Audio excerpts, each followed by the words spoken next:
This week on TWIP, Keron Psillas joins Frederick to discuss the power of personal projects in creative development, emphasizing the importance of passion and dedication. Keron shares her long-term project on genocide, the impact of meaningful projects, and her journey from publishing to photography. So sit back and enjoy this inspirational and emotional journey into the fascinating world of Keron Psillas when passion projects get personal.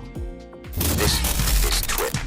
Hey, Keron, welcome to the podcast. How are you doing? I'm doing great, especially great to see you again, Frederick. Thank you so much. Obviously, the pleasure's all mine. I get to have a couple minutes to jump into your brain and talk about this personal project stuff. But yeah, we were, before I, the royal we, clicked the record button, we were just shooting the breeze about various topics. And I feel like you are one of those persons, as the listeners will see and hear in just a few minutes, that the conversation is effortless, but still it's full of content and nuggets. But some people you have to kind of pull things out of, other people you have to push back a little, and sometimes but it Frederick, just kind of you make it so easy. And I'm not discounting what you're saying, because I feel it too. It's a lovely, natural flow through our conversation, and one full of enthusiasm, and that makes me happy.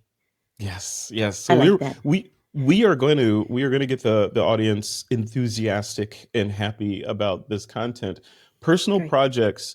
I've been talking about personal projects in one form or another with various artists from over the years, from Julianne Cost back in the day about Adobe. She and I had she's at Adobe, an evangelist, and we had a conversation about a series she was working on back then about photography out of windows of airplanes, because she's an evangelist for Adobe. So she's Yes. traveling all the time. So she did a series of life looking through that window. So we had a discussion about that and personal projects and what are they for? How do you do it? What is the subject? Is it worth it? Is it a waste of time? Should you tie it to some sort of monetary thing? Like I'm gonna do this free for this client and then sell it to them. Like where do you come in on personal projects? What's a personal project to Keron? A personal project for me is something that I care deeply about. And so all of the things that you just mentioned will become questions at some point. But in the beginning, you must have a passion for what it is you're doing. You must be willing to take it on, make it part of your life. And of course, I have this extreme example of 16 going on 17 years now of working on a project. And I'm not saying that everyone needs to suffer all that time like I have, but it should be something that you absolutely love. There are reasons for Yeah. that, very concrete reasons, and we can get into that. But that's the beginning. That's the nugget. All of my students ask me, what should my project be? And of course, I can't answer that question specifically, but I can tell them how to discover it. And it starts with something that is deeply meaningful and most likely has been meaningful for a long time in your life. Let's explore that and Okay. just the how deep do you go? Because there's so many questions that spring out from what you just said. From who's the audience? Am I shooting? Mhm. Am I shooting? Because it goes to the something personal in your life. Like how personal Yes. do we want to go? And how do you determine who the viewer of this work is going to be? And can it just be myself? Yes, it can just be yourself, and you will still reap enormous benefits from it if you have given over your whole being and your heart and your passion, your ability, your technical know-how, enthusiasm, time, financial commitment, all of those things that have to take place for a long-term project. It still can be just for you and be meaningful. How is that meaningful? If you have done all of the things that I just said very quickly, then you will have created a deeper awareness about yourself as a person, about the project that you have chosen, and all of the little touch points that come into that. It could be history, it could be sociology, it could be community, it could be family, it could be who knows, what it would be. But you will have deepened your knowledge and awareness in all those constellation points. That's why it's meaningful and that's why it's worth doing. Now, can it become an exhibition? Yes, of course. Could it become a book? Positively. if there's an audience for it. And then we have to start to become realists. Who is our ideal reader? Who is our audience? Who are our constituents? How will it be financed? Will it be sold? Will it be? Will grants be able to be written for it? Um, all of those things become questions after we've given ourselves over to our work, and after, Frederick, we've created work that we know is worthy. I had a moment in the beginning of my very long term project, the title of which is A Song of Death and Dying. And I thought I was done with the work. I'd created, 15 or so images that I thought were good. Okay. And my dear friend, Arthur Meyerson, looked at me and he said, these are good. Okay.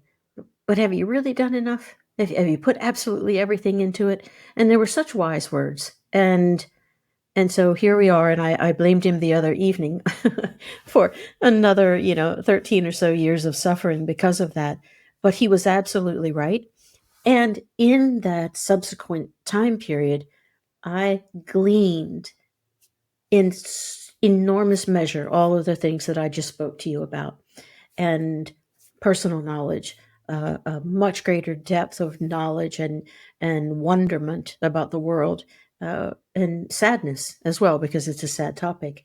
And so, giving myself over, making the sacrifice financially, with my time away from family, time away from work that might have been producing income. Okay, all of those things are sacrifices. But when you've landed on your right project, it doesn't seem like a sacrifice at all. That's the thing I go back to, and I agree. And what you describe is a work or a body of work that is impactful to its audience, whether it's you or Hmm. yourself or a Hmm. group of a demographic or a segment or a Hmm. niche or whatever. It's going to be Hmm. impactful, and it doesn't feel like you phoned it in. It has That's torque right. and mass, right? Yes.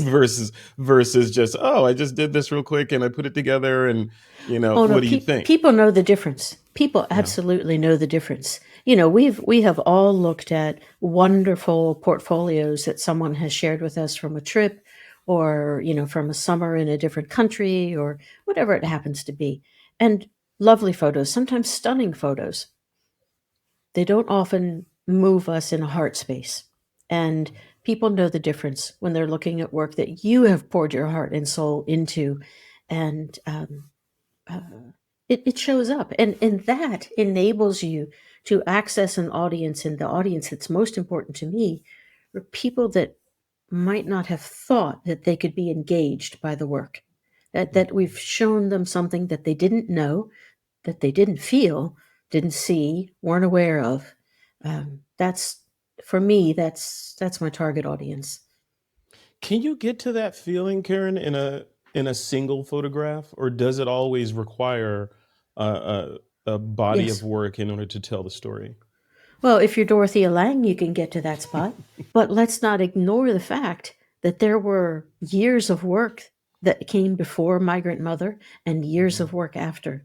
And I'm sure that it was just as meaningful to her. And we're grateful for that photograph. Okay, that imperfect photograph, by the way. We are grateful for it because it shows us, it has expanded the understanding that a photograph can contain heart and humanity and history and and politics and everything else, but mostly dignity.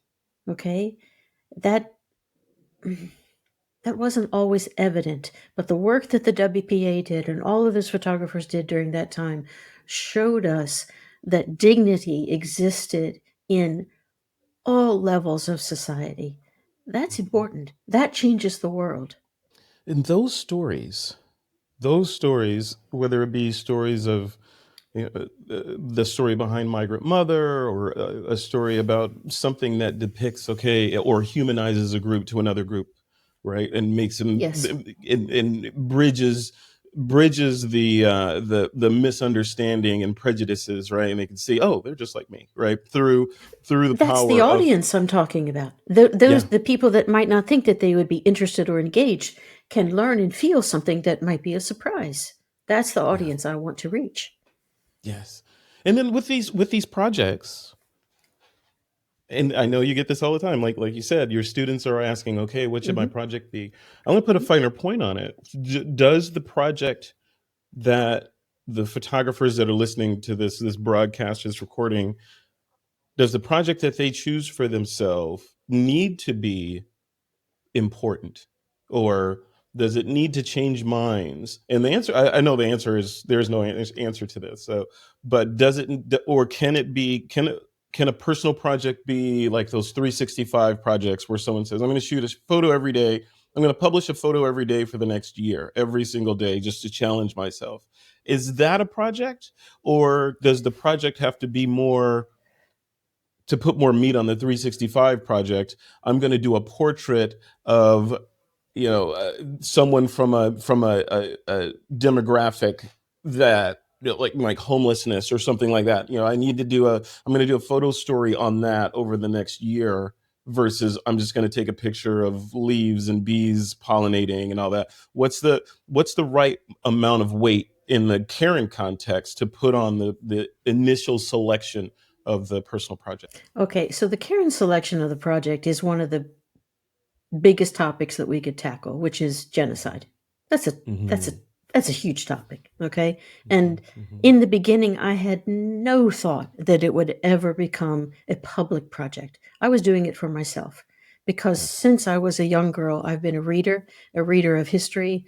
I've had a mind that just wanted to know everything that I could about any given subject. And that was a subject that engaged me from the time that I was 9 years old. It never left me, even with the full life or the different business, all of those things that never left me. Now, let's reel that back in. Yes, of course, all of those things can be projects. My question is always, what has the most meaning for you? What is Mhm. most engaging for you? And if it's getting the discipline of making that photograph and teaching yourself to be aware photographically every single day, that's a worthy thing because you're deepening that awareness. You're deepening your connection to your surroundings. Yes, that's a project. Is it your best project? Is it the project that'll have the most meaning for you throughout your life? That's for you to say. Yeah. And so that is truly a matter of um, introspection, just getting to know ourselves. Now, if you want it to have a broad appeal, or if you want it to have a specific appeal, you have to turn that gaze away from yourself then and look at your work and say, is there value here? Am I saying anything new? Am I saying something about a known subject that has a different point of view? Are you adding to our visual world, our visual heritage, our visual legacy? Um, those are tough questions to answer by yourself or in an echo chamber in a vacuum. So get some good collaborators. I've had the best collaborators that a person could hope for, both through scholarship with my ongoing project and because of my two great friends in photography. And so, um, yeah, get yourself a collaborator. And that's Yeah. another topic worth exploring, who those people can Collaboration. be. Yeah. Yes, absolutely. Yeah. It takes you out of yourself. It allows you to think about the work just as the work, not, oh my gosh, I had to travel 30,000 miles and it was 13 degrees below zero to get there and it was so hard and I was so tired. None of that has any, uh, that has nothing to do with anything. The work has to stand on its own. Absolutely. And I want to dive into just forms of the work, right? Mhm, In a little bit, like forms that the photographer as storyteller can, or methods that they can use to tell the story. mhm. In other words, does it make sense to start considering implementing multimedia or audio or even ambient ambient sound. You do a picture of a lighthouse on a coast and having ambient soundtrack loop of seagulls and wind and things like that in the background to add another layer of depth to the story. I wonder if, considering everyone has a device these days and they can consume that content in one way or another, I'm Mhm. wondering though, does adding that level of sort of mechanics or capability into a work, does that detract from the work?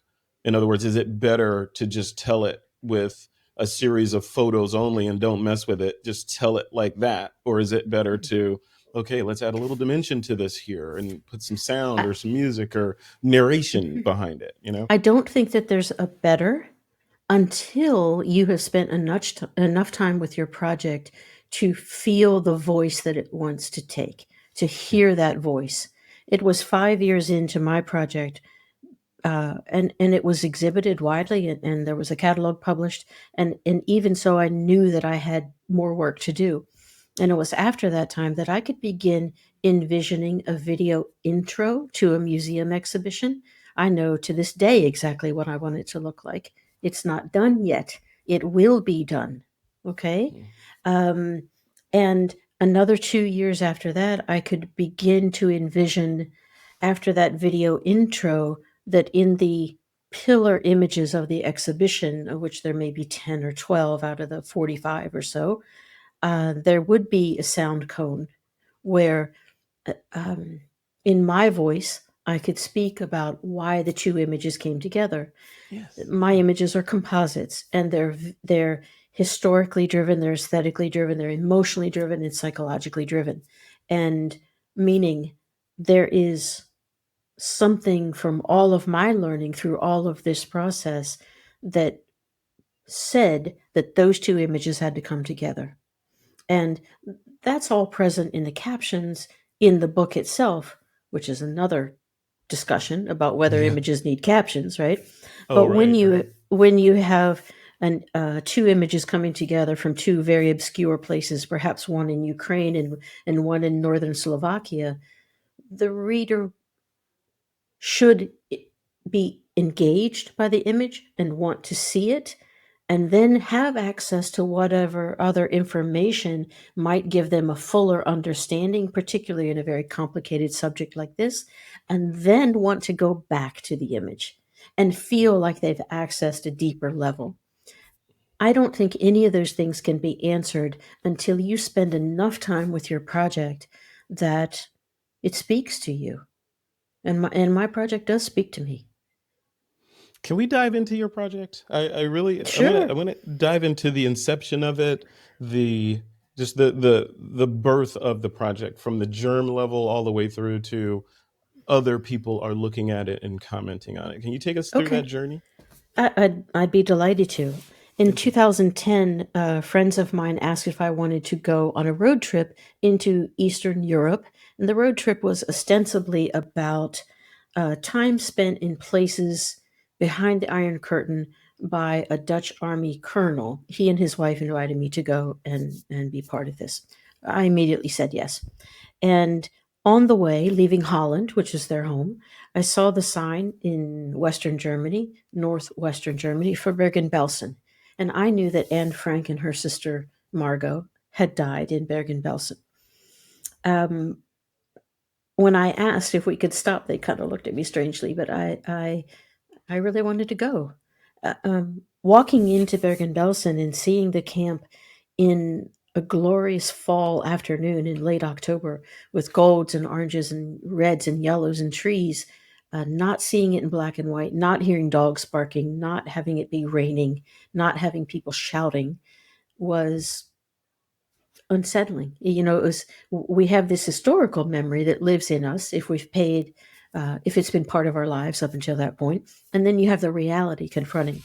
And as a photographer, I I spent the next couple of weeks with them, knowing that I hadn't made an image that had anything to say about what I was experiencing. Because after that, we went to a couple of towns in eastern Germany, and then into Prague and to Regenstadt. Um, and that put me on a path of rediscovering and going deeper into all of the reading that I had done for the prior 45 years, well, 35 years after 9 years old, and accessing personal histories, testimonies, biographies, autobiographies, and dry histories as well, so that when I got the chance to go back, which was exactly a year later, I might have a deeper understanding of what I was seeing. I discovered that on some levels there is no understanding after all these years, because I am making photographs of the experience of the victims of the Holocaust.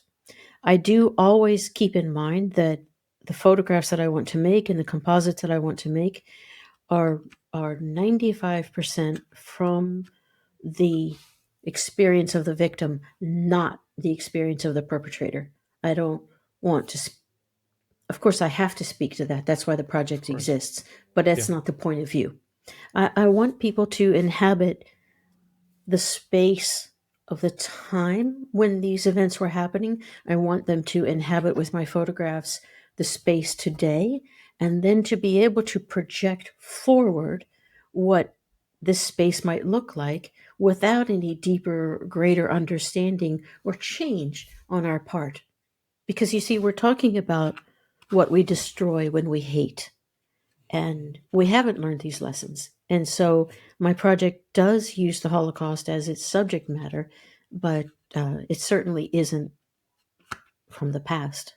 After I was working on the project for a couple of years, and a few people began to know that I was working in this project, they said, "Why? Why are you doing this?"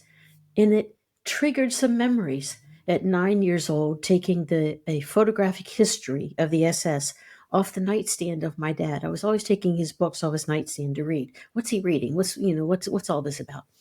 At 13 years old, I did the same thing, and I took Alexei Kuznetsov's book, Babi Yar. I was far too young to read either of those two books, and so, of course, they had a tremendous effect on me. And as a child of a certain age, you're younger than I am, Frederick, but you might remember that in the late 70s, the TV series of the Holocaust showed on nationwide television, and that was a real moment. Okay, Alex Haley's roots and the Shoah and the Holocaust, and the first testimony started to come out, and I was glued to all of those things while reading other histories as well. So when people were asking me, well, where did this come from? I'm thinking, oh, this has had a long life inside of me. And this is why it's personally very important to me. I'm a little Presbyterian girl from West Virginia, because the first question that people will say or look at me and say, well, are you Jewish? And I'll say, well, no. Well, why did you do this? And I always find that a rather curious question. I know it comes from a good place, an honest place, but my answer inside is that I'm a human being and we haven't learned. And so I'm deeply affected by this. And Wow. and after all this time, I think I have something to say. That's and it's, this is in what's the time period or the overall kind of, what's a better way to put this? Is there an end to this project? Even if it's paused, is it ever truly done? And that goes for this project and other self-assigned projects, personal projects. There can be endpoints for other self-assigned projects. Circumstances change. Sometimes our circumstances change. It could be possible that I would, for whatever reason, not be able to make journey number 36, over to the far eastern and northern European areas. And that happens, for all of us. Our life is dynamic. So yes, it is possible. But I had to, lately I've been having to think a great deal about ending this project. And I will tell you, it does not feel good.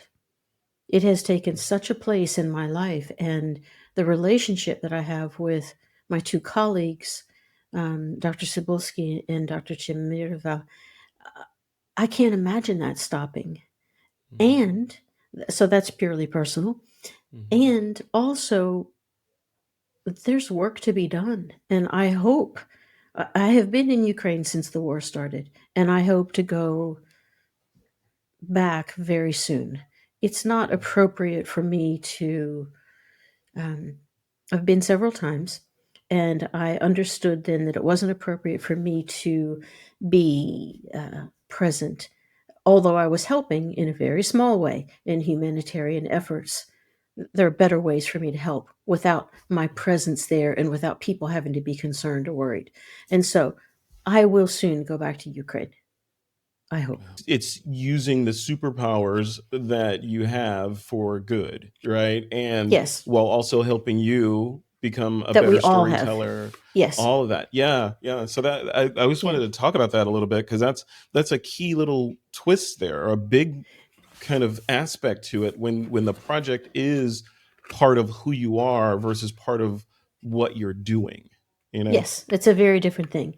And the there are two things that I want to say about that. We all have tremendous power that we can unleash. I am such a believer in the power of one because I've seen so many examples through my life about real heroes. I'm not speaking about me. I'm talking about real heroes who have made such a difference in people's lives. And so with my tiny little voice, I want to do fully what I feel I have been called to do. Okay? So that's a that's a big part of me, who I am and how I breathe and how I exist every day. But it's also true that giving myself to this personal project has made me a better teacher, a better human being, a better listener, a better photographer in all of the other photography that I do. And I love seeing the strains of me as a photographer in Poland, photographing, sadly, yet another massacre site, and then coming home and 2 weeks later working in my frozen flowers and seeing a grave marker come up in this entombed bit of flowers and thinking, yeah, that's the same photographer at work.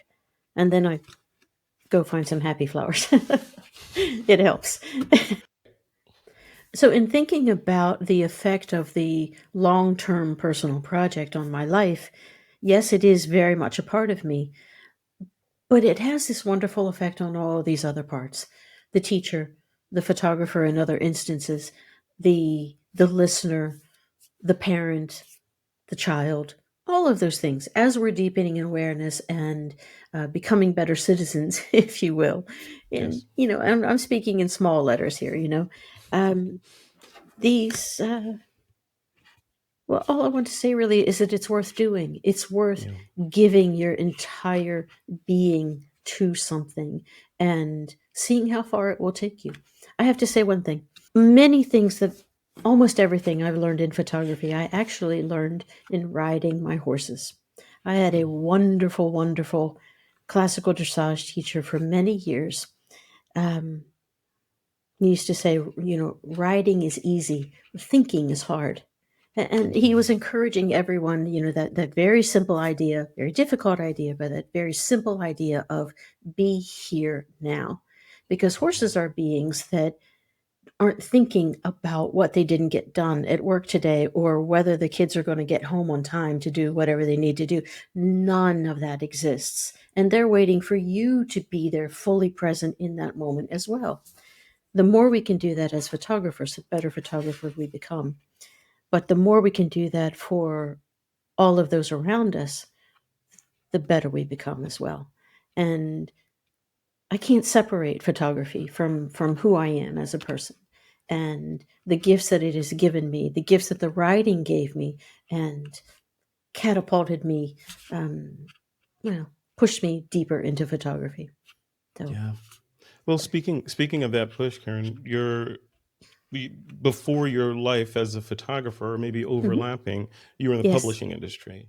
Yeah, So in how printing, yes. printing? Yeah. So take me Hmm. how what was the transition from that world into this, Karen? How do we go from how do we get here? Those were tough times, Frederick. The transition was technology driven. Mhm. I grew up working with my dad. He gave me this, and my mom too, but a wonderful work ethic. And I eventually bought the family business and had it as my own for, gosh, almost 15 years before technology changed so much that there was no longer any work for this wonderful company of, it was between 60 and 100 employees in West Virginia. And so I had to transition to something else. And I always loved gardening. I loved being outside, and I wanted to be away from the incredibly high pressure world that I had inhabited for 20 years. And the printing industry in the Washington D.C. area was very high pressure, very competitive, just really, really, really a challenge. I'll give you an idea of 14 big, huge firms that were in D.C. in its heyday. They had sales of 40 million and above. There are none today. They don't exist. And that's what I mean about an enormous shift in technology. And we were a service business to all of those big printers. So fast forward into needing to reinvent myself. And I opened a landscape business and worked really hard outside for a number of years. And in the winter, I was able to travel. And traveling meant that I could make photographs of my travels so that I could have those memories and those documents and come home and enjoy them once again.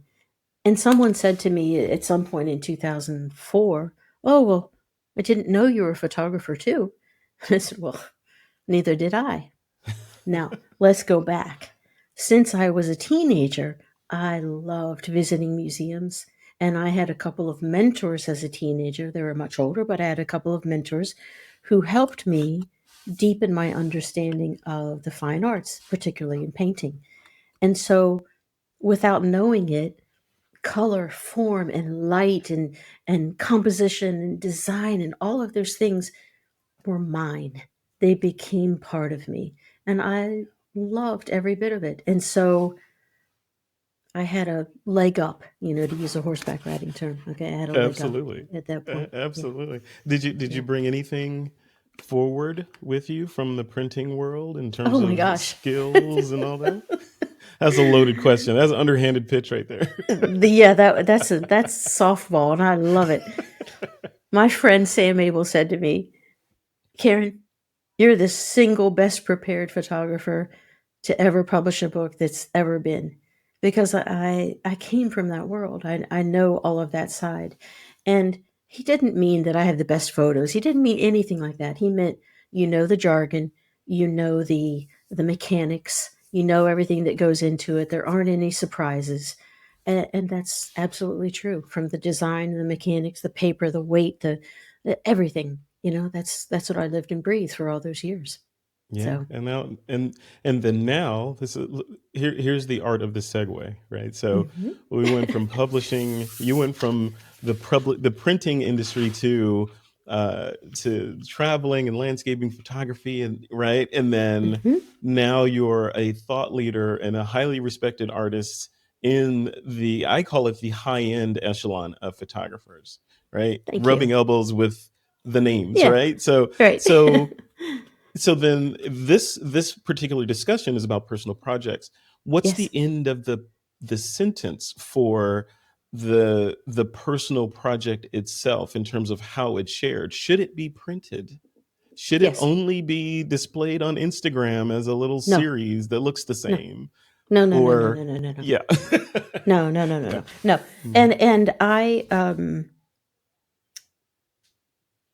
all of the topics that you're bringing up are important to the personal project. If you want your project to be in the public domain, we must then become, or at least have a familiarity or have a good person to help us with our social media, all of those things that are truly requirements today Yeah. at any level. Okay. However, we the print, the printed photograph is the rightful heritage of the photograph. It doesn't, that thing beaming back at us it's too sexy, it's too beautiful. All of those things, they're distracting.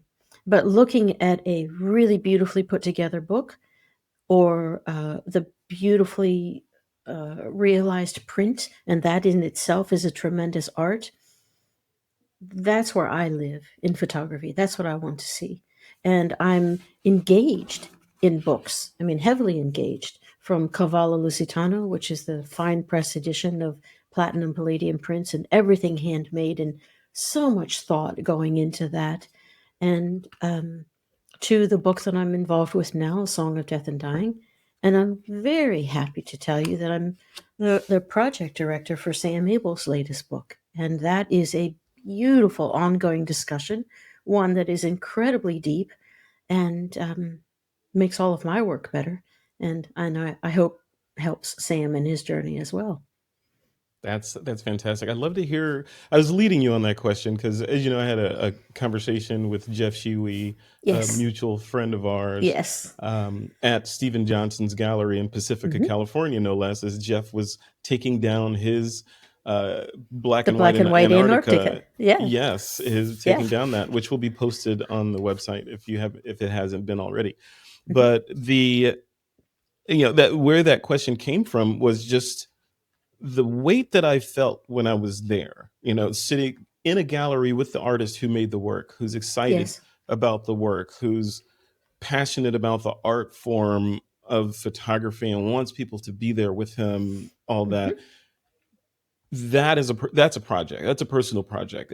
How do I'll call the rest of us. How do us mortals, how do we get from okay, I have this project that I did that I'm passionate about because I heard Karen tell me, in one of her talks that this is the way that I go. So I went that way, and now I have this body of work that I'm happy with. I don't know how to print it. Do I just send it off to a lab and have them print it and mount it for me? Do I need to go spend money and buy a giant Epson printer and print it? Is that the No. way forward? Do I need to go No, buy an no, no. enlarger? No. So when I was asked by Veritas Editions to publish, to join with him gratefully and publish Cavallo Lusitano, we determined that platinum palladium was the way to present all of these beautiful horses. Okay, different project. Mhm. Many, many years of photographing horses on 3 continents, and I've alluded to my love for horses. So again, something that's deeply important to me.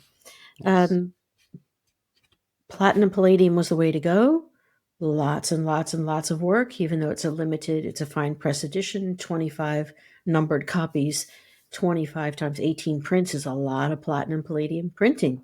I'm not an expert at that. So we went and got the best person that we could to do those prints in the form of Stan Klemick. And, it we talked earlier before we were online and live about that anxiety that we impose on ourselves.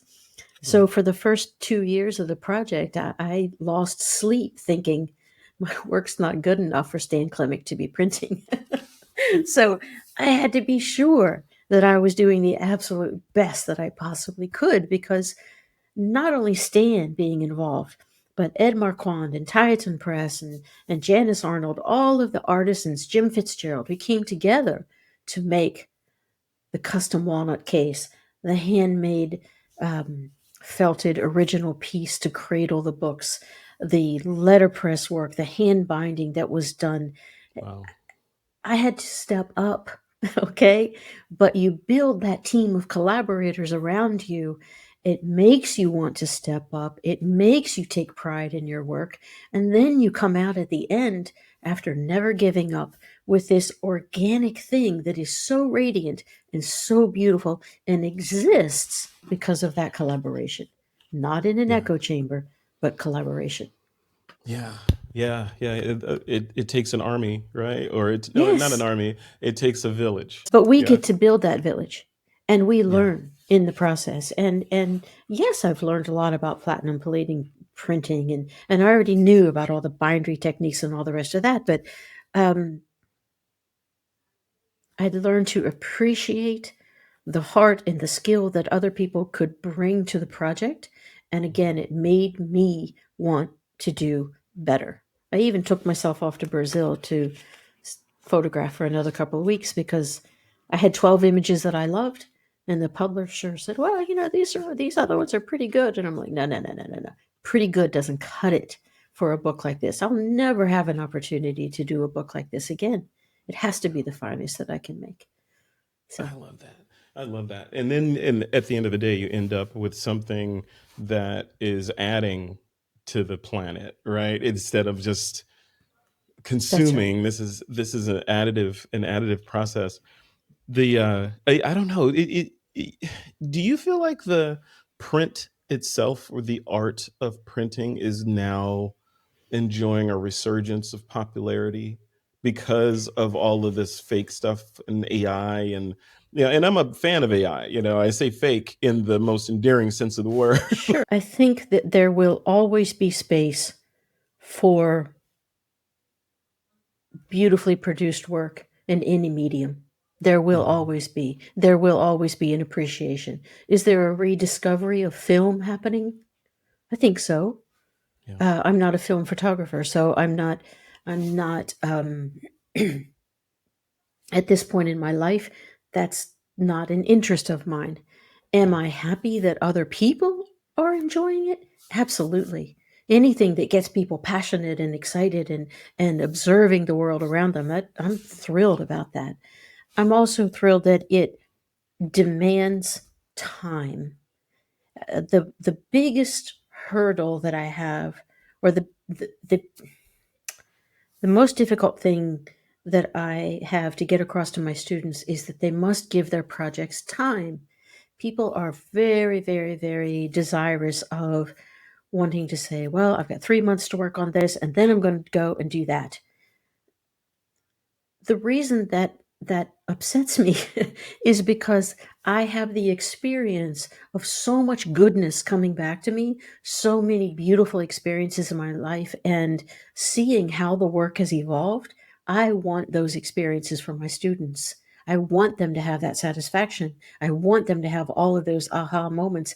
I want them to overcome the adversity and overcome the feeling like they've reached a plateau and still push harder and get the satisfaction and affirmation of creating something new. I did it for myself 2 weeks ago, Frederick, and that's why I don't want to stop my project. I know that there's more work to be done, and I know there's better work to be done. The human need to complete things, to the uncomfortableness of incomplete for a lot of us. Some of us don't care, but for a lot of us need completion. You I collect all 10 and I only have 8, so I'm stressed because I gotta get. But with personal projects, the ongoing nature that you're describing of a personal project may yeah, be uncomfortable for some because they yeah. need closure at the end of it so they can put it on the shelf and say, job well done, on to the next challenge. And Reconcile that. you're absolutely right. And we are the only ones that can reconcile that for ourselves. There are, like in 2015, when I made the last composite for what is now the first body of work, taught me so much about what I was doing. And I felt for the first time, oh my gosh, I'm just beginning to understand what I'm doing. I should throw all of this away and start over. Well, I didn't, and I'm glad that I didn't. But I have that feeling again. And it happened just 2 weeks ago. And so that that keeps me on that knife's edge of knowing that there's more creativity to access, that there's a deeper understanding that I can access, and it's just waiting for me. I'm going to go back to my writing teacher for a second. Sure. We were Yeah. talking about our children because they're all the same age, Mhm. and he said all I've ever wanted for my children was that they would choose something that was infinite, that there was no end point. And in his life now, nearly 80 years of being a writing master, he said, every time I opened a door and I thought I had reached a new understanding, I found my horse on the other side already waiting for me. So Hmm. he is involved in an infinite pursuit of understanding communication and relationship with a horse. That's absolutely infinite. And I know that Yeah. personally as well. I'm involved with knowing that if I keep going, keep going, and keep going, that what I'm pursuing is infinite. And that's exciting to me.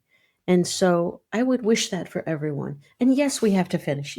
I'm looking forward to having a book done, but I'm also looking forward to the epilogue, if you will. Yeah. Absolutely. So I have two. We'll start wrapping up. I would talk to you for hours if I could, but I'm being respectful of your time. hi, honey. The I want to go back a little bit. We were talking about the end of the line for the project, and if there's an end of the line, maybe Sure. the book is just a milestone, right? Yes. It's part of the project or a chapter in an even larger book. Yes. What and I touched on this a little bit. Printers, print on demand for people that aren't doing Karen level full on permanent, installations of this this Hmm. this body of work. They just Hmm. want to do something a little bit pedestrian so they can, sort of get it out there, but still impress people and show the work in its best light. What's the best is and the three things that I think of when we're talking about books specifically, I think Uh-huh. of uh, print on demand. Haven't done it. Yes. Don't know the quality or the process. So I'm just putting out there. Oh, we have to Print, talk. yeah, print on demand, like Yes. blurb and those kind of. Sure. And then the service bureaus or labs, like a White Hmm. House custom color or Bay Hmm. Photo, etc. Hmm. Millers, and then the Hmm. third one is go buy your Epson or your Canon or whatever printer Hmm. and paper and ink, Hmm. figure out how all that works and get it calibrated and Hmm. print that way. So I've done everything that you just mentioned. Okay. And there's and including then the fine press edition, right? Yeah, And there's a reason for that, because in the beginning, the first book that I've done and then was published was a collaboration with Dominique, and it was titled Meditation for Two, and this was 2008. And I wanted to take all of the skills that I knew from the printing and the binding and had learned about printing my own work and make a completely hand printed book. And I did. Great. Well, that book served as a springboard then to send the book to Trafalgar, who had been Dominique's publisher, and they saw it and they're like, well, we want to do it. So then I have a trade publication. Okay. yeah, And then, um, on speaking of short-term personal projects, I went to Cuba as an invited photographer with a couple of other important photographers, not me, the others, mhm. and I made a little book out of those, what I titled 4 Days in Havana, because I was fully on as a photographer in those days. I knew, I mean, I didn't get the opportunity just to go and make photographs for myself. And here I had this amazing opportunity. So I made this wonderful little blurb book that I really enjoy. And then there are more books with Dominique. And then the opportunity came with Veritas Editions. And then we published a color book of the Lusitano work. And oh, in the meantime, I did the book for what was then titled Loss and Beauty, Creating Solace in a Land of Infinite Sorrow. And that was self published, but through a regular printer. So coming back to all of this, Yeah, I teach my students and I encourage them to do books of their work. And that's because a book makes us consider our work in a different way. We learn how to edit, we learn how to sequence, we learn how the strength of sequencing or the weakness of sequencing will make or break a book. We talk about design, we talk about type, all of the things that can uplift our work. And I've loved seeing my students be surprised and say, wow, this looks really great. And I'm like, yeah, that's your work. That's yeah. your work. It's I want you to be real. proud of this. It's Yeah, real, it's in your hands, and it represents much more than anyone will ever know. But they should get a feeling of the organic goodness that is there. And so, yes, to all of the above. It depends on who your audience is, depends on how deep your pockets are, it depends on what your project you want it to look like. Lots of questions that must be considered, but that's part of our life as a photographer. yeah. I agree. I had a conversation a couple of weeks ago with a friend of mine. I'm not sure if you know him. He's an American photographer based in Tokyo. His name is Matthew Jordan Smith. Yes, And you know I actually Matthew? did have the pleasure of meeting him. It's Oh, good. been in New York Photo Expo 2007 and 8. Yeah, Oh, wow. great guy. Wow. Great Yeah, guy. so I'll send you the link to the interview once it's published. Thank But you. he and I spoke we were speaking about, I forget what the tangent was, but printing came up. Hmm. and maybe it was in the context of portfolios, but he was saying that oh, I know what the context was exactly. I think I brought up the fact that some photographers bring around a big iPad to show their work, and they just kind Hmm. of scroll through it online or in the Photos app or whatever they're using. Hmm. And some bring a physical book to Hmm. where they're going, and they flip people through the pages, and it's very NFT, right? Hmm. Uh, the what he was saying though, he went and reached back and he pulled out this little book. It couldn't have been that big, right? With these thick pages in it. I think it was. Don't hold me to it, but I forget how it was bound. I feel like it was bound with string or something, but it Sure. was it was very tactile and impressive. These Well, I mean, come these on, it's Matthew Jordan actors, Smith. The right? images are going to be stunning.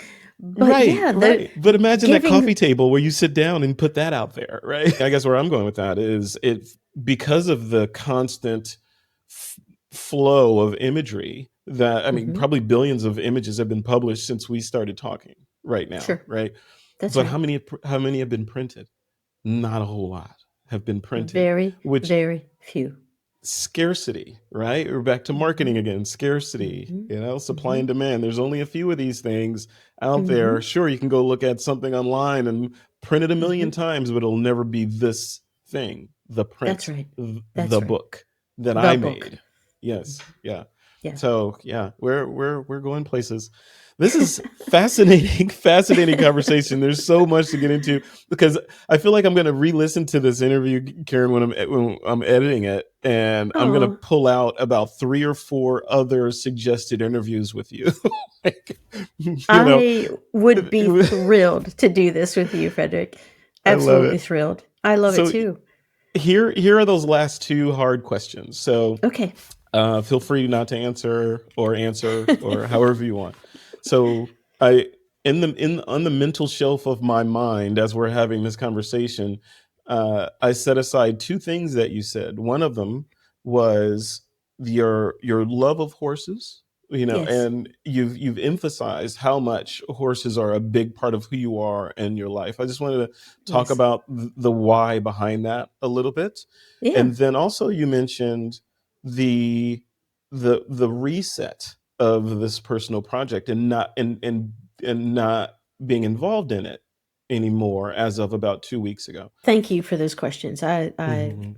Yeah, there's nothing off topic here. Okay. Okay, So good. I came out of the womb loving horses in a non horse family. I can't explain it. What I can tell you is that my earliest memory, and I had have been about 18 months old, was pulling on my cowboy boots along with my diaper and getting up in the morning and putting on a cowboy hat and walking out the door. That was my go to every day. And all I wanted to think about was a horse.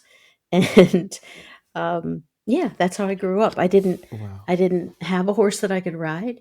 I grew up on a farm beside a pony farm, and I used to scheme on the weekends. You know, when I wasn't in school or I could get out of the house, going right next door through the barbed wire fence and trying to push ponies up against a stump or a fence or something that I could just jump on their back. Um, in my 20s, I had the disposable income that I could really start learning to ride. And I had the great good fortune to find my teacher, Dominique Barbier. And then I had a couple of horses for many, many years that were my partners in life and growth and being. And it led Yes. me, uh, photography of horses led me to become a professional photographer. Yeah. And the traveling with the horses led me to find my husband, who was Portuguese. I met him in Brazil after photographing him for a while. And Cavallo Lusitano became the book that it is because sadly, my husband was taken from me. One of our horses fell with him. And so Cavallo Lusitano had to be the most beautiful homage that I could make to this incredible horseman that I could possibly envision. And so, yeah, projects. I'm sorry for your loss. Yeah, Thank you. yeah, Thank you. that would add an infinite amount of weight to a topic area for me, right? Because Yes. it's impermanence. It's just it Yes. is what it is. Never. Yes. Yeah. Absolutely. And Hmm. so the second thing you mentioned was this, when I was speaking about 2 weeks ago, having made a photograph that taught me that there's much more for me to investigate, that photograph will be included in the body of work in A Song of Death and Dying, and it will have an important place in the book. But it's also my jumping off point to know that there's more work for me to do. And while I will finish A Song of Death and Dying, and while I have these wonderful collaborators who are writing essays for it, it's going to be a tremendous, tremendous book and exhibition. Um, I know that that photograph, that affirmation of that photograph, will give me the platform for the next body of work. And I believe that that work will be done in Ukraine. Wow. Cannot wait to see it. And if people want to connect with you, I'm sure they'll have more questions to fire at you. If they want to connect with you, look at your work, or otherwise Yes, be involved with you. please. How do they do that? Um, so the website is KeronPsillas.com, and I think you'll have a link that has the name because it's tough. It's KeronPsillas.com. Yes, of Um, course. I do answer all my emails. I would be thrilled to hear from anyone, and I love talking about photography. I love talking about books. I love talking about the process. Um, I'm here. I'm here for all of it. Thank you for this conversation. These are the conversations that are why I still do this podcast, is Oh, because much like the camera is the passport into areas that you wouldn't otherwise be allowed into or have access to. The camera acts as sort of the passport or the key. So does this podcast, to have conversations with brilliant artists like yourself. So through this, I am able to have that well, information and share it with my audience. So thank you. Thank you for taking the time to do this. Frederick, thank you. You're too kind. The pleasure has truly all been mine, and I can't wait for our next conversation. This is such a delight, and I'm so happy that I know that I'm building community here. And thank you for that. You're welcome. Thank you. Okay. Have a great weekend.